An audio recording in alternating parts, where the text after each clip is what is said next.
हम विविध भारती से बोल रहे हैं। सखी सहेली कार्यक्रम बस थोड़ी ही देर में।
सखी सहेली।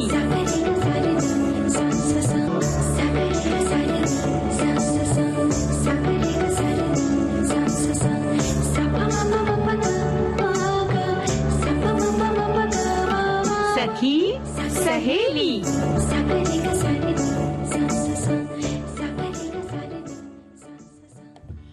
सखी सहेली कार्यक्रम सुनने वाली सभी सखियों और सखाओं को हमारा प्यार भरा नमस्कार।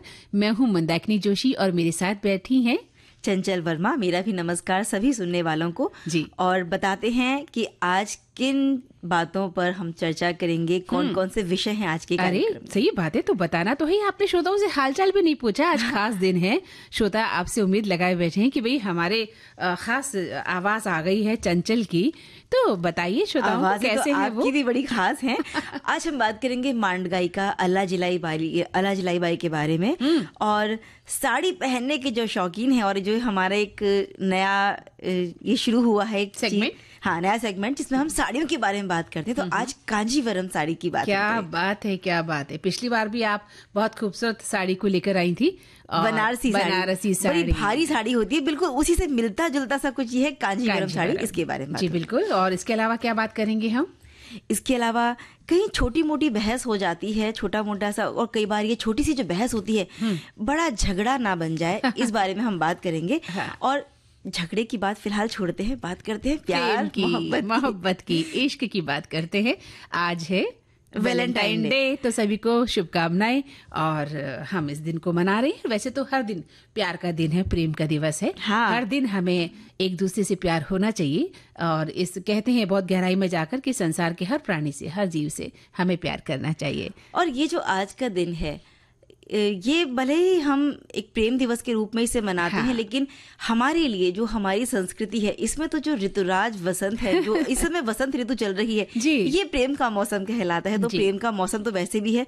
और जो प्रेमी युगल है उनके लिए तो भाई फरवरी का महीना प्यार का महीना ही होता है, क्योंकि ये वसंत का महीना भी है और इसी में वैलेंटाइन डे भी आता है। यहाँ कह सकते हैं हम कि मौसम भी बड़ा मीठा मीठा सा होता है, हर जगह प्यार का रंग घुल जाता है, माहौल खुशनुमा हो जाता है। और इस महीने में क्या होता है कि हर शख्स जो है प्यार के रंग में रंगावा दिखता है। और आज के दिन तो खास तौर से जो हमारी युवा पीढ़ी है ना, उनमें वैलेंटाइन डे का रंग कुछ ज्यादा चढ़ा हुआ है। और संत वैलेंटाइन की याद में हम इसे मनाते हैं, क्योंकि वो प्रेम का प्रतीक भी माने जाते हैं, और प्रेमियों को के लिए वो बहुत सकारात्मक सोचते थे और उन्हें बहुत सपोर्ट भी करते थे। तो फिलहाल हम एक गाना सुन लेते हैं, जब प्रेम की बात ही चल रही है। अच्छा, चलिए सुन लेते हैं गीत।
कभी होती है दिलबरों की नायक, कभी कभी मिलती है जिंदगी में मोहब्बत, कभी कभी मिलती है जिंदगी में मोहब्बत, कभी कभी। हाँ तो चंचल, मिलती है जिंदगी में मोहब्बत कभी कभी। बिल्कुल, 14 फरवरी वैलेंटाइन डे जो है ये रिश्तों में बहुत ख़ास दिन होता है, क्योंकि इस दिन प्रेमी युगल एक दूसरे के लिए ख़ास तौर से उपहार, फूल लेते हैं, उन्हें पत्र लिखते हैं, प्यार का संदेश देते हैं और एक उत्सव की तरह इसे मनाते हैं। और 7 दिन पहले से इसे वैलेंटाइन वीक की तरह मनाया जाता है। और मीडिया ने इस चीज़ को इतना ज़्यादा प्रसारित करके ना कुछ बहुत हवा दे दी है। और ख़ास तौर पे जो स्कूल कॉलेजेस के बच्चे हैं या जो इंटरनेट से ज़्यादा जिनका जुड़ाव रहता है, वहाँ पर इसकी ज़्यादा धूम देखने को हाँ बिल्कुल सही बात है। प्रेम के असली मायने क्या है शायद वो बच्चे नहीं समझ पाते और एक दूसरे की ओर खींचे हुए इस लीक पर चल रहे हैं कि आज वैलेंटाइन डे है और ये दिन है एक दूसरे को फूल देने का या गपशप करने का या मौज मस्ती करने का। शायद वो इसी को प्यार मान लेते हैं। हाँ, इस पूरे हफ्ते में अलग अलग दिनों का एक विशेष महत्व भी रखा गया है जो प्रेम को अलग अलग तरीकों से व्यक्त करने का मौका देते हैं। जैसे कि इस सप्ताह का हर दिन जो है प्रेमी युगल को एक दूसरे के करीब लाता है, वहीं प्रेमी पति पत्नी, दोस्त और परिवार के लोग भी इस दिन क्या है एक दूसरे से अपने प्यार का इजहार करते हैं। बिल्कुल जरूरी नहीं है ना कि आप प्रेमी प्रेमिका ही एक दूसरे से प्यार का इजहार करें। आप अपने माता पिता के साथ, भाई बहनों के साथ, दोस्तों के साथ, ऐसा ही एक संदेश है। हमारे एक श्रोता लिखते हैं कि वैलेंटाइन डे ये सब अंग्रेजों के बीच ज्यादा चलता है, हम हिंदुस्तानी लोग भी इसे मनाते हैं, लेकिन ये दिन अपने प्यार करने वालों से इजहार करने के लिए होता है। जरूरी नहीं सिर्फ पति पत्नी या गर्लफ्रेंड बॉयफ्रेंड का रिश्ता हो सकता है कि आप किसी पेड़ पौधे से अपने प्यार का इजहार कर सकते हैं, माता पिता हो सकते हैं, दोस्त हो सकते हैं।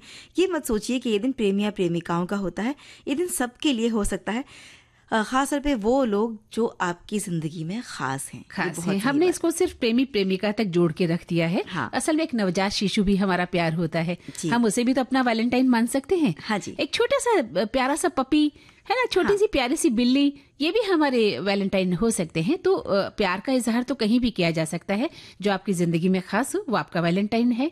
और हम बात कर रहे थे कि 7 दिनों को या कुछ दिनों को खास तौर से सेलिब्रेट किया जाता है। तो 7 फरवरी को जैसे रोज डे हम मनाते हैं, 8 फरवरी को प्रपोज डे होता है, 9 फरवरी को चॉकलेट डे है, 10 को टेडी डे है, 11 को प्रॉमिस डे के रूप में मनाया जाता है, 12 फरवरी को हग डे यानी गले लगना एक दूसरे से, और 13 फरवरी को भी हम इसको एक किस डे के रूप में मनाते हैं, चुंबन देने के तरीके को हम मनाते हैं। और 14 फरवरी जो कि आज है वैलेंटाइन डे, जहां हम प्यार एक दूसरे से अपने प्यार की बात पहुंचाते हैं, एक दूसरे से अपनी बात कहते हैं। हमारे श्रोता लिख रहे हैं कि 14 फरवरी के दिन पहली बार विलियम शेक्सपियर ने अपनी प्रेमिका को प्रेम पत्र लिखा था। एक और संदेश है बड़ा प्यारा, सुना है आज प्रेम दिवस है, प्रेम मनाना जरूरी है जितना प्रेम जताना जरूरी है, प्रेम समर्पण भाव हृदय का, लोचन प्रिय का दर्पण है, आभा तन मन करे अलंकृत, अनुरक्ति आभूषण है, प्रणय निवेदन कर प्रिय को पुनः बताना जरूरी है, और happy valentine's day to all. बिल्कुल बिल्कुल। वैसे तो देखा जाए प्रणय निवेदन करना या बताना जरूरी नहीं होता, आपकी आंखों में प्यार छलक जाता है। माँ अपने बच्चों से प्यार करती है, कहती थोड़ी है कि बच्चा मैं तुमसे प्यार करती हूँ। हाँ। माँ का जो आंखों में दुलार है, प्यार है माता पिता का, वो बच्चों के प्रति अपने आप ही जाहिर होता है। वैसे ही अगर आप किसी से प्रेम करते हैं, आपकी आंखों में वो भाव होता है जो स्वतः ही दिखाई दे जाता है। एक श्रोता लिखते हैं कि प्यार शब्दों का मोहताज नहीं होता, दिल में हर किसी के राज नहीं होता, क्यों इंतजार करते हैं सभी वैलेंटाइन डे का, क्या हर साल का हर दिन प्यार का हकदार नहीं होता? क्या बात है। बिल्कुल जनाब, हर दिन हर पल आप प्यार का इजहार कर सकते हैं।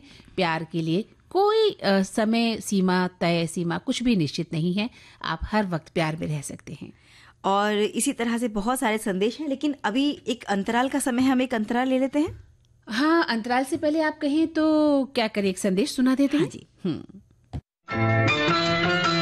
विविध भारती पर हर रोज दिन में 1 बजे विविध भारती की गीत माला आपके साथ। जन्म जन्म का साथ है तुम्हारा। इस कार्यक्रम में हर पायदान पर होगी आपकी भागीदारी। हम और तुम, तो हम और आप पिरोएंगे गीतों की इस माला के मोती साथ साथ। हम साथ साथ हैं। जुड़े रहिए हमारे साथ विविध भारती के फेसबुक पेज पर। विविध भारती की गीत माला हर रोज दिन में 1 बजे। विविध भारती, आपका जीवन संगीत। विविध भारती पर धूम मचा रहा है हेलो फरमाइश। मुद्दत से दूर थे तुम हम, एक जमाने के बाद मिलना अच्छा लगा। जब से ये प्रोग्राम बंद हुए थे ना, तब लोग चर्चाएं करते थे कि विविध भारती से कब प्रोग्राम चालू होंगे। हम लोगों को अब सफलता मिली है तो हमें बहुत खुशी है सर। श्रोताओं की पहली पसंद, पहला प्यार होता है ना, फोन प्रोग्राम होता है कि अपनी आवाज करोड़ों लोगों तक पहुंचे। और एक ऐसा रेडियो स्टेशन विविध भारती है कि आवाज श्रोताओं के कानों में गूंजती है। आपको बता दें, हेलो फरमाइश कार्यक्रम के लिए आप भी कर सकते हैं फोन कॉल। रिकॉर्डिंग बुधवार को दिन में 11 बजे से लेकर 1 बजे के बीच। हेलो फरमाइश कार्यक्रम का प्रसारण मंगलवार और गुरुवार को शाम 4 बजे। पुनः प्रसारण बुधवार और शुक्रवार को दिन में 10 बजे। विविध भारती पर हेलो फरमाइश।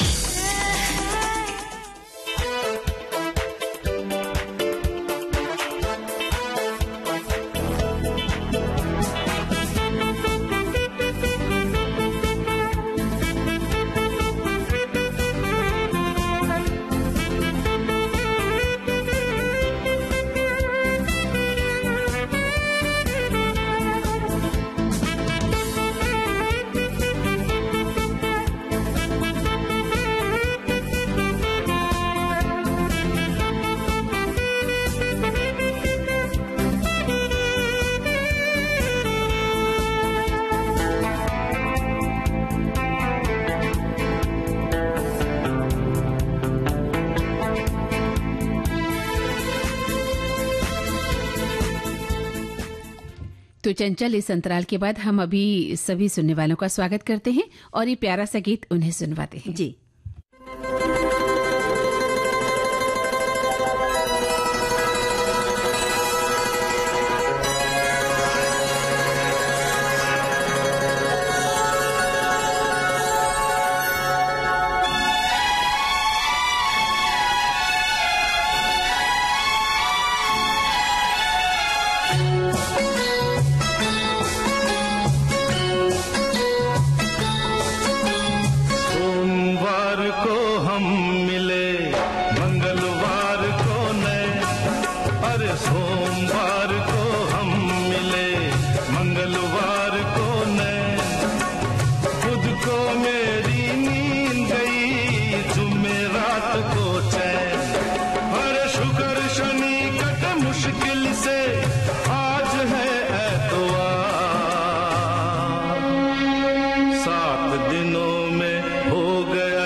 अभी तो हमको मिले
4 बजे मैं सोया था, 5 बजे उठ जागा।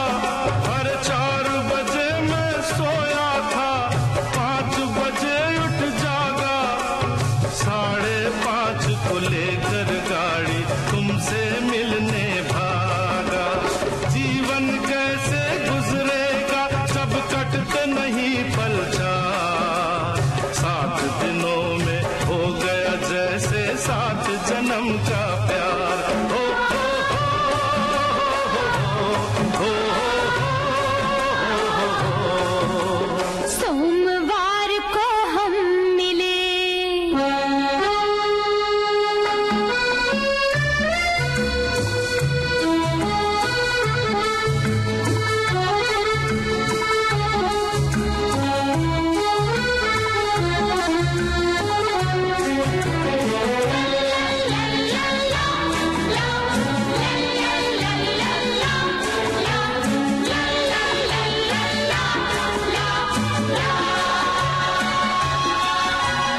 शादी की क्या बात करूं, अभी हुई नहीं सगाई।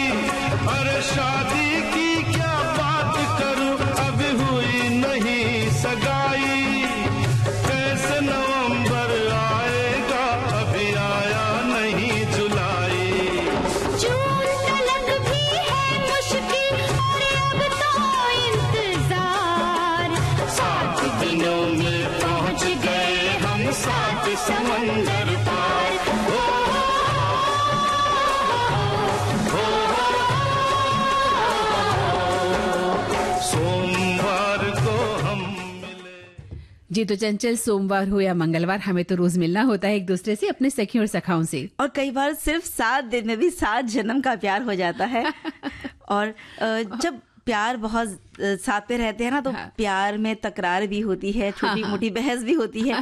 लेकिन बस ये ध्यान रखना जरूरी है, अगर प्यार है तो इस बहस को बहस ही रहने दे, बहुत बड़ा झगड़ा ना बने। और कहीं दूरियां इतनी ना हो जाए कि उनको पाटना मुश्किल हो जाए। ये सबसे बड़ी बात है कि प्यार है तो तकरार भी होगी, लेकिन तकरार हल्की फुल्की हो या कोई बात वैचारिक मतभेद हो भी गए हैं तो वो मनभेद में तब्दील नहीं होने चाहिए, क्योंकि इस भागदौड़ भरी जिंदगी में हर कोई अपने आप में व्यस्त है और किसी के पास समय नहीं है कि एक दूसरे के लिए बैठें, एक दूसरे के सुख दुख बांटें। और ये सब देखकर चंचल ऐसा लगता है कई बार कि हम जैसे एक रोबोट बन गए हैं और किसी के साथ अपनी भावनाएं साझा करना जैसे मुश्किल हो गया है। सुबह से लेकर शाम तक हम बिजी रहते हैं। हाँ, और शायद यही कारण है कि लोगों में गुस्सा, चिड़चिड़ापन, ये सारी चीजें बहुत बढ़ रही हैं। और इसका असर घर से लेकर ऑफिस हर जगह तक दिखाई देता है। और जो शोध किए जाते हैं ना, वो तो ये भी बताते हैं कि अकेलापन और डिप्रेशन का भी शिकार हो रहे हैं लोग।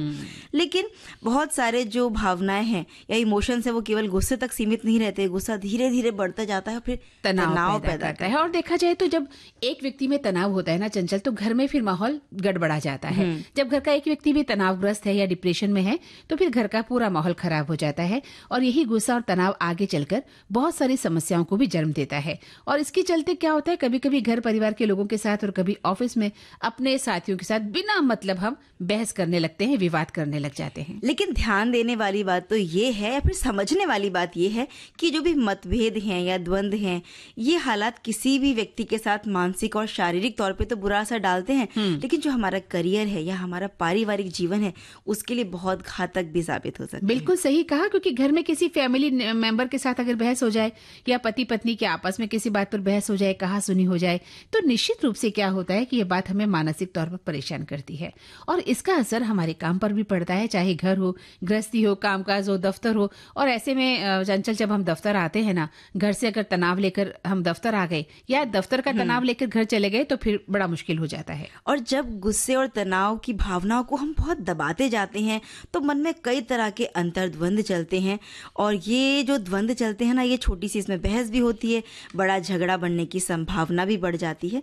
और हम झगड़ा भी उन्हीं लोगों से कर बैठते हैं कई बार जो हमारे बहुत प्रिय होते हैं, और जाने अनजाने में हम अपनों का ही तो दिल दुखा बैठते हैं ना।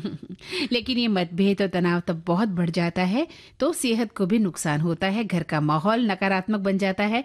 और किसी भी बहस, झगड़ा या मतभेद की सबसे बड़ी वजह क्या होती है? आपका ईगो, जी। जिसे हम अहम कहते हैं, यानी एक दूसरे के साथ अहम का टकराव।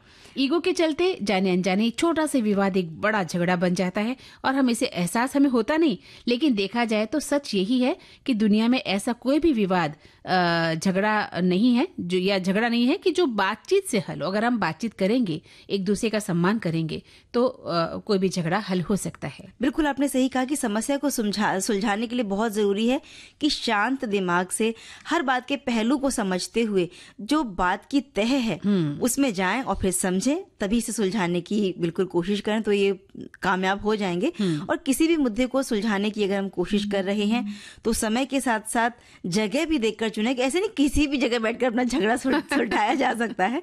तो कहाँ बैठकर, किस जगह बैठकर बातचीत करनी है जहाँ कोई मतलब बीच में डिस्टरबेंस ना हो, ऐसी जगह बैठकर बातचीत करनी चाहिए। और खास तौर से एक दूसरे को दोष ना लगाएं। दोषारोपण जो होता है ना, इससे चीजें और बढ़ती जाती हैं। तो गलती मान लेने में तो समझ आई थी कि दूसरे को गलत साबित करना बहुत बुरी बात है। अक्सर हम दोष बढ़ते रहेंगे तो झगड़ा बढ़ते ही रहेगा। नहीं, हम अपने को सही साबित करने के चक्कर में दूसरे को गलत साबित कर देते हैं ना, तो ये ईगो है। जब आप अपनी गलतियों को समझते ही नहीं कि मैं गलत हूं और मुझे माफी मांग लेनी चाहिए, बजाय इसके कि आप दूसरे को गलत साबित करने में लग जाते हैं। तो एक दूसरे की बात को प्यार से सुने, ध्यान से सुने, अपनी बात को बड़ी तसल्ली से समझाने का प्रयास करें। जब छोटी सी बहस भी बड़ा रूप ले ले, तब गलती का एहसास होने पर भी हम उस व्यक्ति का सामना नहीं कर पाते जिससे कि हम झगड़ा कर बैठे हैं। तब हमें क्या करना होता है कि फिर हम बात करते हैं, कुछ करते हैं कि भाई बात हमारी सुलझ जाए। तो ऐसी कोई स्थिति न आए। तो पहले गाना सुन ले। हाँ, हमारे श्रोता हमसे झगड़ने लगे तो जी।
जो अनजान पल ढल गए कल, आज वो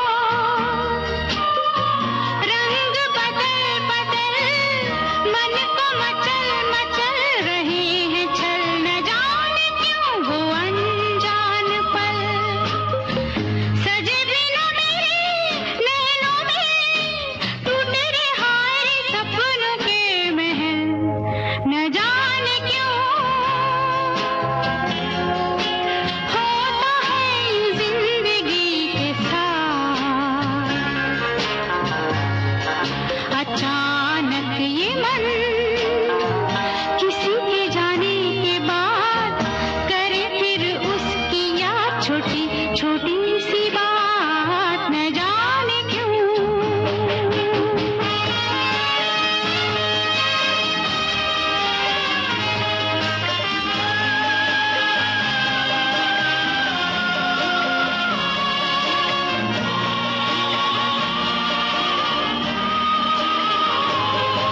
वही है डगर, वही है सफर, है नहीं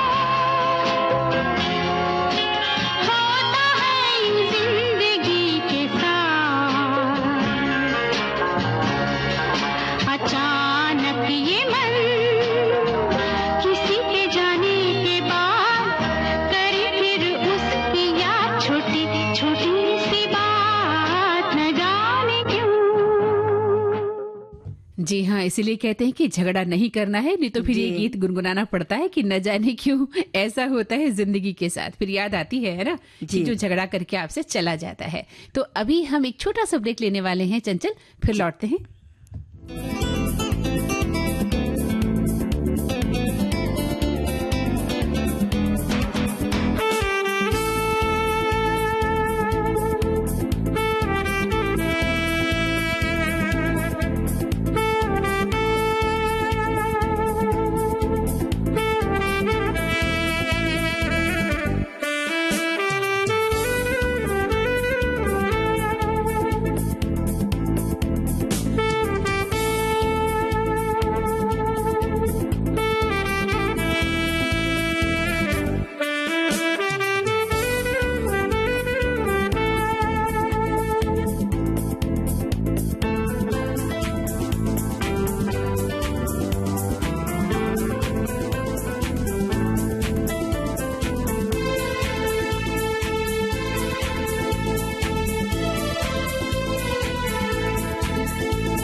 तो इस अंतराल के बाद सभी सुनने वालों का स्वागत है।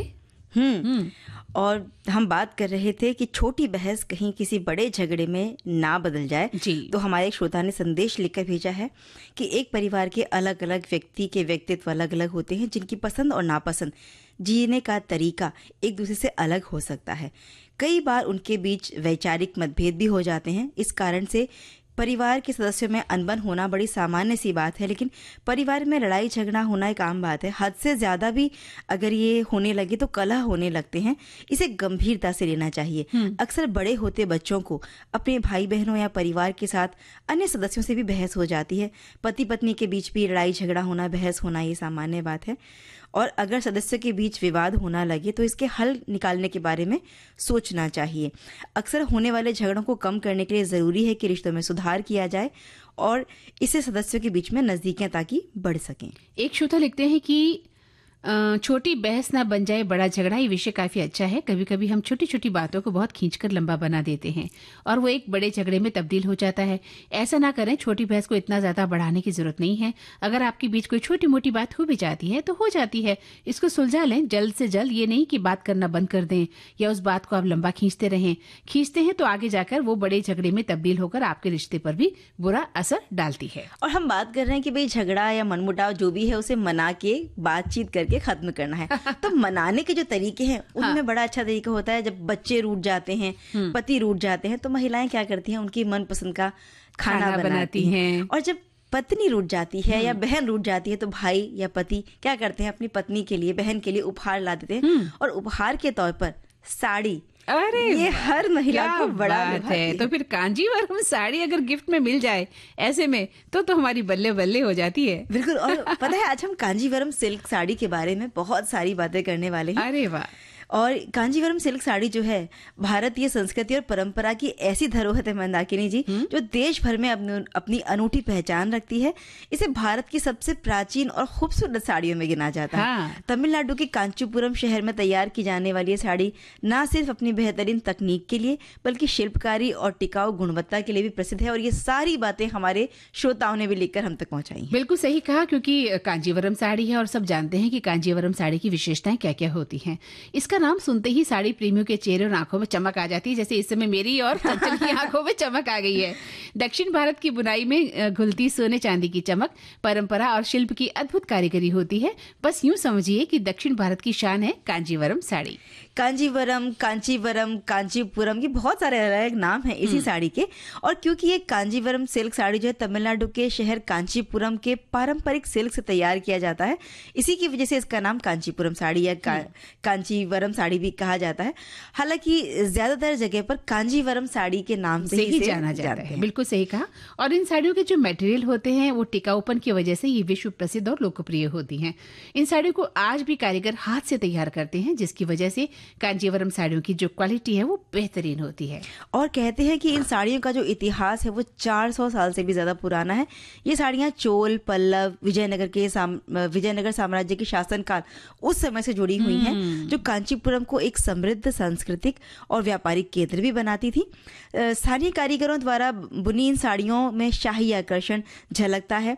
कांजीवरम साड़ियाँ जो अपने सुनहरे किनारे होते हैं, इनके घने ब्रॉकेट के लिए भी जानी जाती हैं। बिल्कुल सही कहा। और इन साड़ियों के बारे में ये भी कहा जाता है चंचल कि यहाँ के कारीगर अपनी पारंपरिक बुनाई कला के लिए बहुत प्रसिद्ध है, क्योंकि कांजीवरम साड़ी की खासियत उसकी बुनाई की तकनीक में छिपी होती है। इसे शुद्ध रेशम से तैयार किया जाता है और इसमें जरी का काम होता है, जो इसे बहुत ही आकर्षक और शाही बना देता है। इन साड़ियों की बुनाई में पारंपरिक मंदिर, हाथी, मोर, फूलों के डिजाइन ये सभी देखे जा सकते हैं, जो भारतीय संस्कृति के प्रतीक भी हैं। कांचीवरम साड़ी को हाथ से बुना जाता है। इसका जो पल्लू, बॉर्डर और जो मध्य भाग है अलग अलग से बुने जाते हैं और फिर मुख्य भाग से इनको अलग तरीके से जोड़ दिया जाता है, और इसलिए भी ये साड़ी बड़ी खास लगती है। और इसका जो वजन है लगभग 500 ग्राम से लेकर 1 किलो तक भी हो सकता है, और इसीलिए ये साड़ियाँ बड़ी टिकाऊ हैं, भारी हैं, और इनकी जो बनावट है वो बड़ी सुंदर होती है। बिल्कुल सही कहा। और कांचीवरम सिल्क साड़ी न केवल दक्षिण भारत की बल्कि पूरे भारत में विशेष मौकों पर पहनी जाती है, और ये दक्षिण भारतीय शादी समारोह का एक जरूरी हिस्सा भी इसको मानते हैं, जहाँ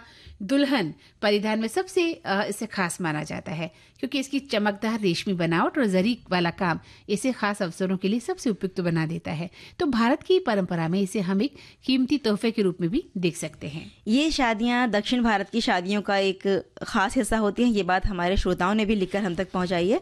और ये साड़ी असली है कि नहीं, इसकी पहचान करना भी एक कला है। जो असली कांजीवरम साड़ी है, इसमें हमेशा शुद्ध शहतूत रेशम से बनी हुई होती है, और इसकी जो जरी है वो भी शुद्ध सोने और चांदी के धागों से बुनी जाती है। और असली जो बॉर्डर होता है, साड़ी में जो असली बॉर्डर होता है, वो पल्लू हमेशा इससे अलग से बुने जाते हैं और फिर खास तरीके से इनको जोड़ा जाता है। ये भी इसकी एक पहचान है। इसके अलावा साड़ी को जब जलाया जाता है तो इसमें राख के बाल की तरह की गंध आती है, क्योंकि ये शुद्ध रेशम से बनाई जाती है। अच्छा, सबसे बड़ी बात यह है कांजीवरम साड़ियों को बनाने के लिए पहले कई चरणों से भी गुजरना पड़ता है, क्योंकि हर चरण को एक विशेष कारीगर द्वारा पूरा किया जाता है, और बुनाई की बारीकियों और इसमें लगने वाले कारीगर एक लूप पर 3 लोग काम कर सकते हैं। तो ये जानकर लोगों को हैरानी भी होती है कि एक असली कांजीवरम साड़ी की कीमत 1 लाख या उससे भी ज्यादा हो सकती है। तभी तो इनके पल्लू भी बड़े भारी भारी होते हैं। तो सुने गाना? बिल्कुल सुनते हैं।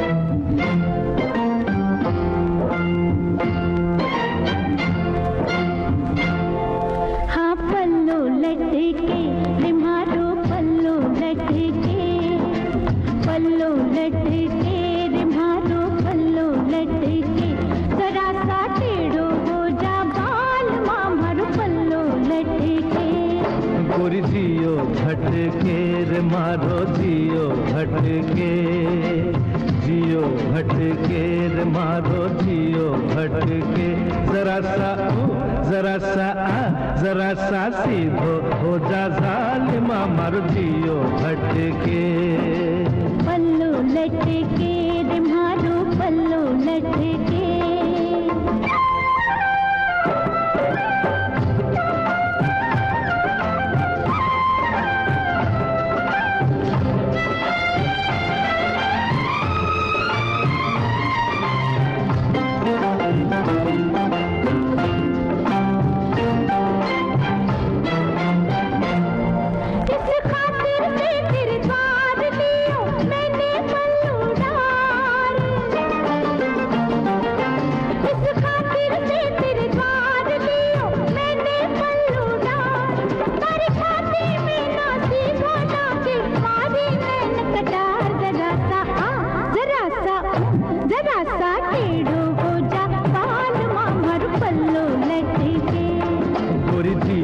भटके रे मारो जियो भटके।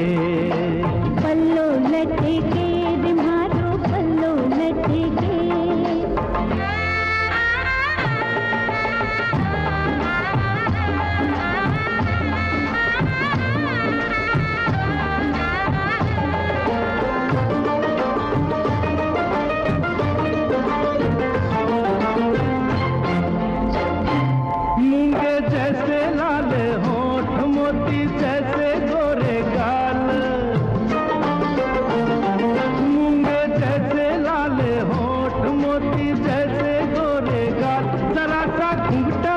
पर ढेर दिखा दे मोको भी ये माल, जरा सा ओ जरा सा आ जरा सा सीधो हो जा जालिमा मर्दियो भटके। पल्लो लटके रे मारो पल्लो लटके। तो ऐसा होता है कांजीवरम साड़ी का पल्लू। बड़े भारी भारी पल्लू होते हैं जो लटकते रहते हैं और इन साड़ियों पर सोने चांदी की पेंटिंग का काम किया जाता है। तो जाहिर है कि ये साड़ियाँ बेहतरीन कलाकारी का नमूना यानी कि वर्क ऑफ आर्ट कहलाती हैं और इन्हें बनाने वाले जो बुनकर हैं वो भी किसी कलाकार से कम नहीं होते। बिल्कुल सही कहा चंचल, क्योंकि कांजीवरम सिल्क साड़ियाँ अपनी बारीक बुनावट और शानदार शिल्पकारी के लिए जानी जाती हैं और उनकी देखभाल करना बहुत जरूरी हो जाता है ताकि वो लंबे समय तक जैसी हैं वैसी बनी रहे। हाँ। इसके लिए सबसे पहले साड़ी को किसी मुलायम कॉटन के कपड़े में लपेट कर रखना होता है और इसे सीधा मोड़े ताकि साड़ी पर क्रीज यानी जिसे हम कहते हैं सिलवटें वो न पड़े। और जब भी इसे धोने की जरूरत महसूस हो तो बड़े हल्के हाथों से साड़ी को धोएं या फिर सबसे अच्छा तो यही होगा कि आप इसे ड्राई क्लीन करवा लें और सीधे कभी भी इसे धूप में ना सुखाएं बल्कि छांव में इसे सुखाएं ताकि इसका जो रंग है वो फीका ना पड़े। और क्योंकि ये साड़ियाँ बहुत कम पहनने में आती हैं तो नियमित रूप से आप इसे हवा लगाएं या धूप लगाएं वो भी ज़रूरी है ताकि इनकी जो चमक है और मजबूती है वो बनी रहे और जो गंध आ जाती है रखे रखे वो भी ना आए। और छोटे छोटे कीट भी लग जाते हैं साड़ियों में जो छेद कर देते हैं। तो आज के दौर में हल्के फुल्के परिधान और आधुनिकता के चलते कांजीवरम साड़ी का जो आकर्षण है वो आज भी कम नहीं हुआ है ना। और फैशन की बदलती दुनिया में भी ये साड़ी बेहद लोकप्रिय है। ऑनलाइन शॉपिंग की सुविधा के कारण अब ये साड़ी देश विदेश में भी आसानी से हमें उपलब्ध हो जाती है। और कांजीवरम सिल्क साड़ी भारतीय हस्तशिल्प और परंपरा का बहुत ही अद्भुत नमूना है। इसकी सुंदरता, टिकाऊपन, भव्यता इसे विशेष जो अवसर है उन पर पहनने के लिए पहली पसंद बना देता है। और जिन्हें साड़ी पहनना पसंद है वो तो बिल्कुल इसे अपनी वार्डरोब का हिस्सा बनाना चाहते होंगे और इससे बेहतर क्या हो सकता है उनके बिल्कुल लिए। हमारे श्रोता लिखते हैं कि कांजीवरम बेहद ही खूबसूरत और महंगी साड़ियां बेंगलुरु जब गई थी तो मैं भी कुछ साड़ियां अपने कलेक्शन में जोड़ आई थी। वहां के दुकानदार ने बताया कि हमारे लिए कांजीवरम सिर्फ साड़ी नहीं होती, ये हमारी संस्कृति है, हमारी रीति है। जैसे सोने की जेवर जरूरी होते हैं वैसे हमारे लिए बहू बेटियों को साड़ी देना जरूरी होता है। वैसे ही ये बेहद ही महंगे हैं लेकिन अब कुछ सस्ते दाम में भी आमजन के लिए उपलब्ध है। हमारे एक श्रोता ने लिखा है कि कांचीपुरम सिल्क साड़ी ये राजा रवि वर्मा और महाभारत, रामायण, महाकाव्यों की पेंटिंग दिखाने के लिए समृद्ध हुई और मुंडी वाली साड़ियां हैं। रेशम अपनी गुणवत्ता, शिल्प कौशल के लिए भी जाना जाता है जिसने इसके नाम को अर्जित करने में भी मदद की है। और साथ ही एक श्रोता लिखते हैं कि रेशम की गुणवत्ता असली कांजीवरम रेशम साड़ी को प्राथमिक संकेतक है, यानी कपड़े को महसूस करें। शुद्ध कांजीवरम सिल्क में मुलायम चिकनी बनावट और शानदार एहसास आपको होगा। जब आप साड़ी को पकड़ते हैं तो ये उच्च धागे की गिनती के कारण भारी महसूस होनी चाहिए, जबकि सेमी सिल्क साड़ियां हल्की लग सकती हैं। तो कांजीवरम साड़ियों की औसत लंबाई 9 गज होती है लेकिन 6 गज की लंबाई भी यहाँ उपलब्ध होती है। तो ये जानकारियों से आपको थोड़ी सी मदद मिलेगी अगर आप ये साड़ी खरीदने का सोच रही हैं। चलिए तो हम भी चलते हैं कांजीवरम साड़ी खरीदने। जी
जीवन की व्यस्तताओं और समय के थपेड़ों का मार्ग, जिसमें है सुकून का राग।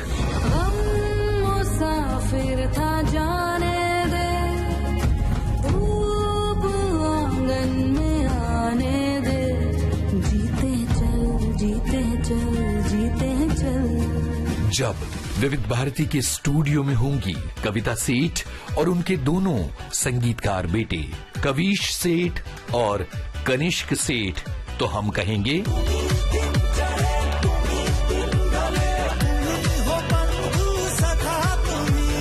जरूर सुनिए कविता सेठ, कनिष्क सेठ और कविश सेठ से एक दिलचस्प बातचीत बॉम्बे टॉकीज 22 फरवरी शाम 4 बजे सिर्फ विविध भारती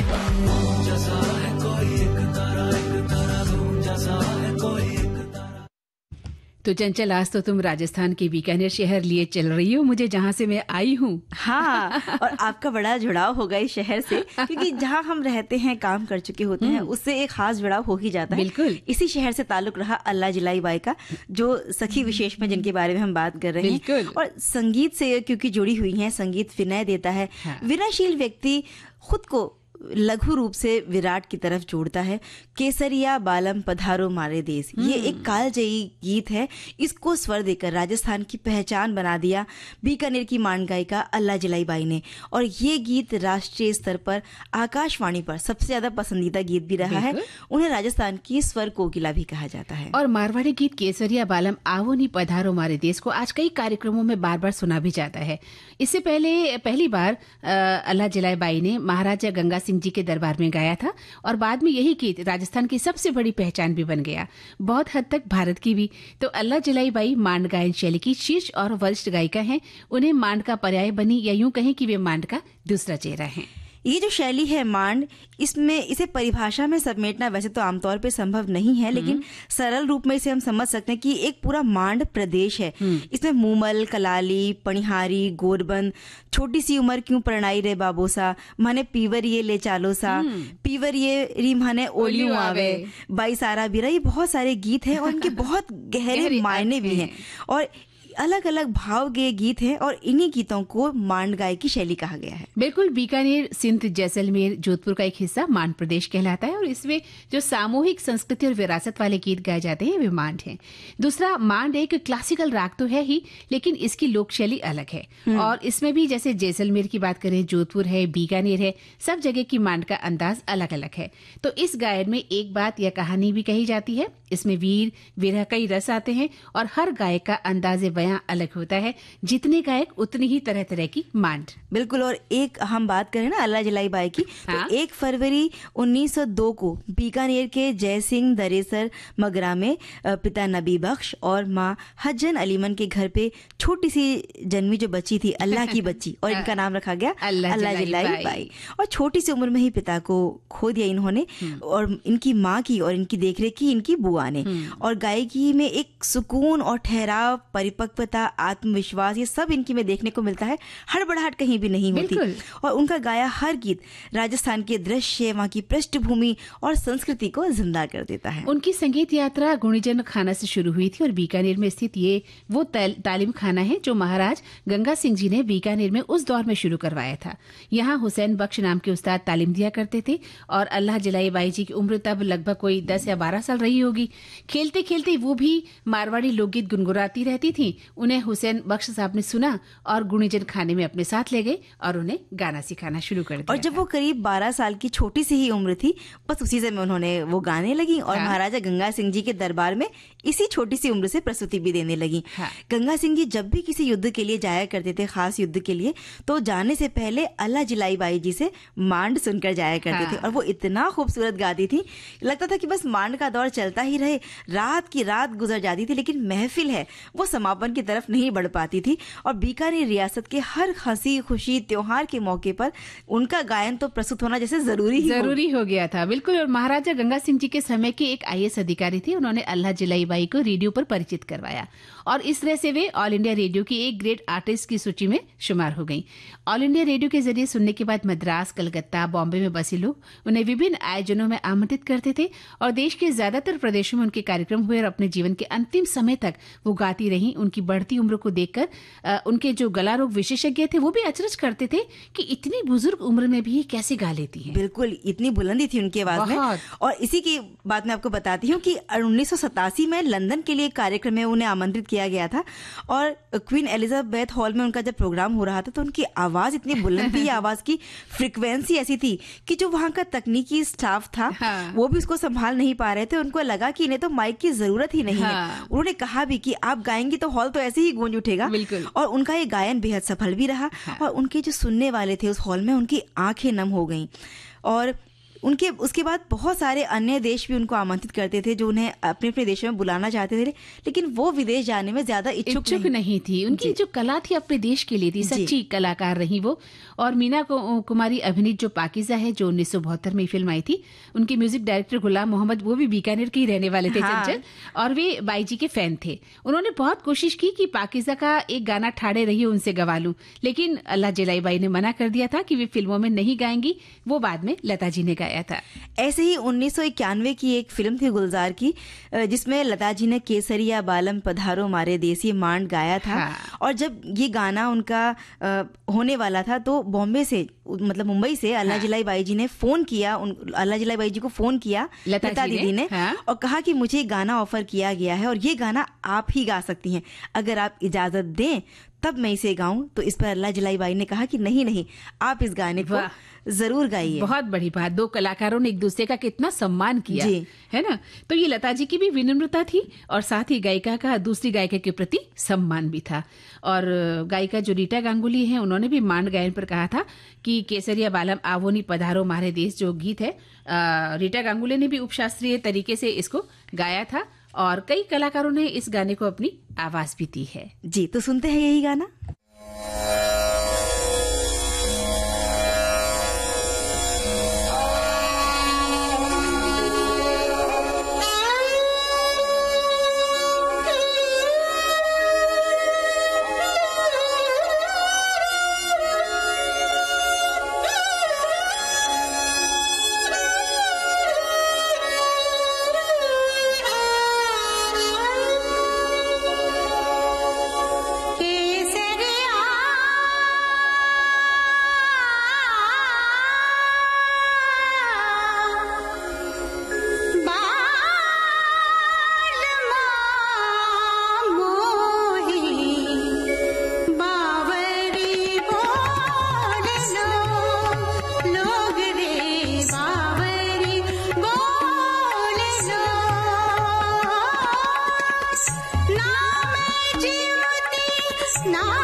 सादगी, मीठेपन, नज़ाकत, सुरीले पन्ने से गाने वाली अल्लाह जलाई बाई असल में बहुत दबंग किस्म की महिला थी। पान खाने की और इत्र लगाने की भी बड़ी शौकीन थी और 90 साल की उम्र में 3 नवंबर 1992 को वो इस दुनिया को छोड़ गईं। और उनके देहांत के बाद से इसी दिन अखिल भारतीय मांड समारोह आयोजित किया जाता है बीकानेर में और उनकी मांड गायकी की विरासत कायम रखी जा सके इसीलिए मनाया जाता है दिन। उन्हीं के नाम से बीकानेर में मांड स्कूल ऑफ म्यूजिक भी चलाया जाता है। और क्योंकि कमर्शियलाइजेशन बहुत बढ़ रहा है तो जो मंच प्रस्तुति करते हैं मांड को लेकर उन सभी गायकों की ये जिम्मेदारी है कि इसकी जो मिट्टी से जुड़ाव है, इसकी संगीत की मिठास है और खुशबू है वो बरकरार यानी जो रूह है, जो मांड की रूह है वो बरकरार रहनी चाहिए, इसका ध्यान रखें। हाँ, और इसलिए आज के गायकों और संगीतज्ञों का भी दायित्व बनता है कि जो बच्चे नए नए आ रहे हैं उन्हें वो सिखाएं कि भाई मांड गायकी असल में है क्या। खाली प्रतिस्पर्धा में उतरना ही मांड गायकी का नाम नहीं है। बीकानेर रियासत से राजगायिका के रूप में उन्हें प्रसिद्धि मिली और 22 साल तक राज दरबार में गायन का काम उन्होंने किया। इसके बाद 1982 में भारत सरकार ने पद्मश्री से उन्हें नवाजा। 1988 में लोक संगीत के लिए संगीत नाटक अकादमी पुरस्कार दिया गया।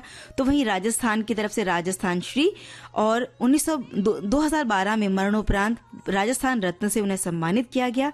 भारतीय डाक विभाग ने उनकी याद में एक टिकट भी जारी किया। बिल्कुल सही कहा। और देखिए हमने यहीं से आपको राजस्थान के बीकानेर शहर की सैर करवा दी है चंचल। और अब वक्त हमें इजाजत नहीं दे रहा कि हम कुछ और बातें अपने श्रोताओं से करें। तो सखी सहेली कार्यक्रम से मंदाकिनी जोशी और चंचल वर्मा को दीजिए इजाजत। नमस्कार।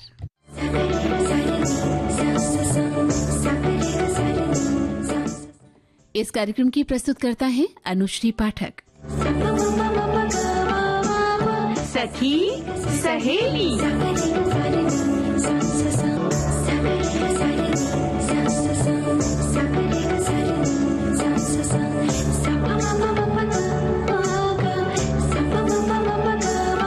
सखी सहेली।